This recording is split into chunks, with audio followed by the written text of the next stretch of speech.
கிறிஸ்துவுக்குள் அன்பானவர்களே, உங்களை சந்திப்பதில் மகிழ்ச்சி அடைகிறேன்.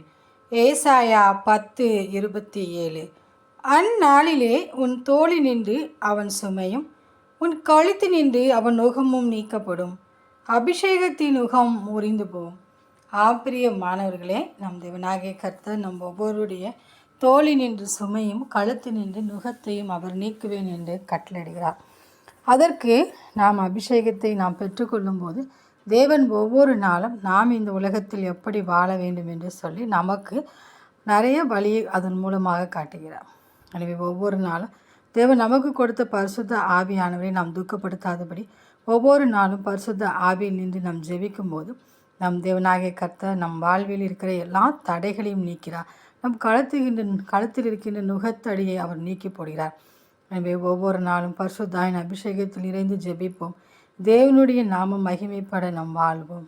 அந்த தேவனின் அன்பு கரங்களை நாம் பற்றி கொண்டு அவரோடு கூட வாழ்வோம். ஆமேன்.